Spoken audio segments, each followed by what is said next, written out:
तमिलनाडु के शिवगंगा डिस्ट्रिक्ट में एक महिला कांस्टेबल के साथ गैंगरेप जैसी वारदात को अंजाम दिया गया है। हालांकि इस केस को लेकर पुलिस जो है तफ्तीश कर रही है। इसी कड़ी में आपको बता दें कि जिसने गैंगरेप किया है वो कोई और नहीं बल्कि लेडी कांस्टेबल को जानने वाला है।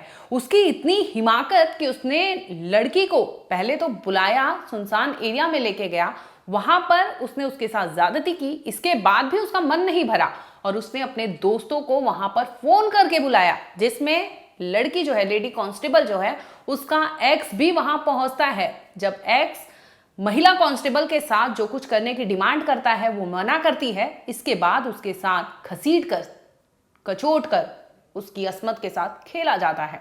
इतने पर भी वो नहीं रुकते। एक और जो एक्स बॉयफ्रेंड है उसका भी एक फ्रेंड आ जाता है। ये सभी मिलकर बारी बारी से महिला का रेप करते हैं। वहां पर 3 लोगों की मौजूदगी होती है और तीनों, एक तो कंसेंशुअल रिलेशनशिप होता है, लेकिन इसके अलावा जो 2 दोस्त आए थे उसमें एक एक्स बॉयफ्रेंड था। उसने उस लेडी कांस्टेबल के साथ घिनौनी हरकत की और इसके बाद उसके दोस्त ने भी उसके साथ सेम चीजें की। और सभी की उम्र, आपको बता दूं कि सभी की उम्र जो है 20 से 25 साल की उम्र बताई जा रही है। इसके अलावा इन्होंने इतनी जो हरकत की है, इसके बाद महिला कांस्टेबल को धमकाया भी, धमकी भी दी कि अगर किसी को बोला तो ठीक नहीं होगा। हालांकि महिला जैसे ही छूटती है और वो फौरन पुलिस को सूचना देती है कि उसके साथ क्या हुआ है, पुलिस एक्शन में आती है और जिसके बाद की कहानी खुलती है तो आप भी दंग रह जाएंगे कि लेडी कांस्टेबल के साथ, आप सोचिए, अगर ये बर्ताव हो सकता है, इस तरह की हालात हो सकते हैं, तो ऐसे में आम जन का क्या होगा, लॉ एंड ऑर्डर क्या होगा वहां का। आपके लिए ये सबसे बड़ा सवाल और सबसे बड़ा मुद्दा होना चाहिए, जैसे कि तमिलनाडु के शिवगंगा डिस्ट्रिक्ट से ये खबर सामने आई है। स्वागत है आपका, आप देख रहे हैं क्राइम तक, मैं हूं अश्विनी सिंह। दरअसल ये वारदात फ्राइडे यानी 12 जून की बताई जा रही है। लेडी कांस्टेबल जो है, हम आपको उनका कहां तैनात है ये सब नहीं बता सकते। अब आइए आपको सिलसिलेवार तरीके से बताते हैं कि आखिर हुआ क्या था। तो 12 जून फ्राइडे का दिन था। शिफ्ट अपनी ओवर करके वो निकलती है ऑफिस से। इसके बाद वो जाती है अपने दोस्त, यानी उनका जो बॉयफ्रेंड था रॉबिन। रॉबिन 28 साल की उम्र बताई जा रही है। रॉबिन को वो फोन करती है और इसके बाद रॉबिन और लेडी कांस्टेबल जो है मिलकर ये लोग डिनर का प्लान बनाते हैं। डिनर के लिए वो अपने बॉयफ्रेंड रॉबिन के साथ जाती है, डिनर करती है और इसके बाद रॉबिन जो है उन्हें कहता है कि हम चलते हैं कहीं घूमने के लिए। सेक्लूडेड प्लेस होता है। महिला कांस्टेबल, क्योंकि ये दोनों रिश्ते में थे, तो वो चली जाती है। इसके बाद ये लोग का वहां पर कंसर्न से फिजिकल रिलेशन बनता है और तब महिला कुछ नहीं बोलती। लेकिन इसके बाद जो कहानी होती है उससे महिला भी हैरान परेशान रह जाती है, क्योंकि रॉबिन जो है उसका बॉयफ्रेंड है, वो जानती सुनती थी और ऐसे में रॉबिन इस तरह की हरकत कर सकता है ये कभी उन्होंने नहीं सोचा होगा। रॉबिन क्या होता है, इन दोनों में रिलेशन बनते हैं। इसके बाद वो वहां पर फोन करता है। फोन किसी और को नहीं बल्कि रॉबिन, उसका जो लेडी कांस्टेबल है, उनके एक्स पी महाराजन, जिसकी उम्र 25 साल बताई जा रही है, उसे फोन करता है और उसे अपनी जगह बताता है कहाँ पर है और उसे बुला लेता है।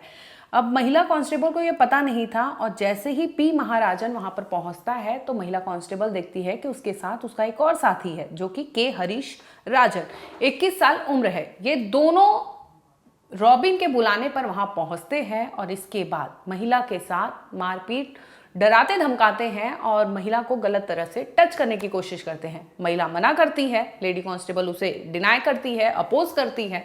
ये सब इनको डाइजेस्ट नहीं होता। इसके बाद ये लोग अपना फोर्स अप्लाई करते हैं और महिला पर काबू पाने की कोशिश करते हैं, जिसके बाद पी महाराजन जो है पहली बार महिला के साथ वहां पर रेप करता है।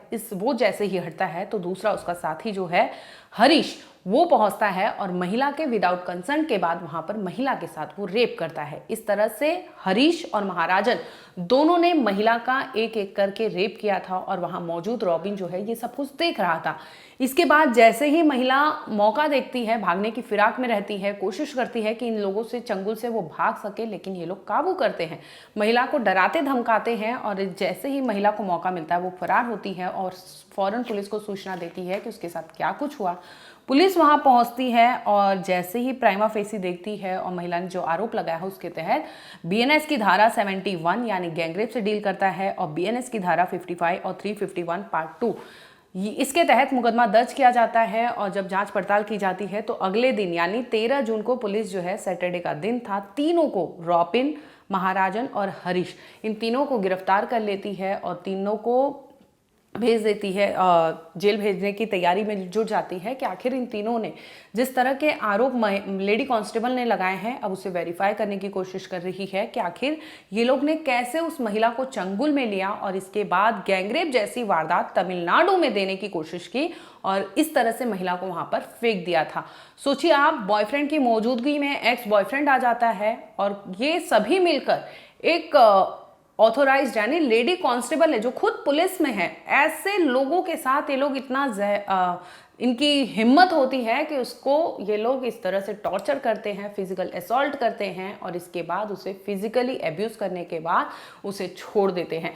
फिलहाल इस मामले में पुलिस इन्वेस्टिगेशन कर रही है और तीनों की गिरफ्तारी हो चुकी है, तीनों के जो टेस्ट है वो भी भेज दिए हैं। इसके अलावा महिला कांस्टेबल जो है उनके काउंसलिंग और उनसे, क्योंकि इस तरह की चीज़ें जो है विक्टिम को कहीं ना कहीं ट्रॉमा दे देता है, ट्रॉमेटाइज हो जाती हैं, तो उन्हें काउंसलिंग की ज़रूरत पड़ती है। और जिस तरह से एक बॉयफ्रेंड ने अपनी ही पार्टनर के साथ इस तरह का अगर व्यवहार किया हो तो वाकई चीज़ें डाइजेस्ट नहीं होती, जिस तरह से विक्टिम को भी नहीं हुआ होगा कि उसका बॉयफ्रेंड इस तरह से उसके साथ कर सकता है कि एक्स को बुलाए और इस तरह के कांड को अंजाम दे पाए। फिलहाल आपको बता दें कि तीनों की गिरफ्तारी हो चुकी है और महिला कांस्टेबल जो है उनकी काउंसलिंग चल रही है। इस केस में आगे अपडेट होगा, हम आप तक जरूर लाएंगे। देखते रहिए क्राइम तक।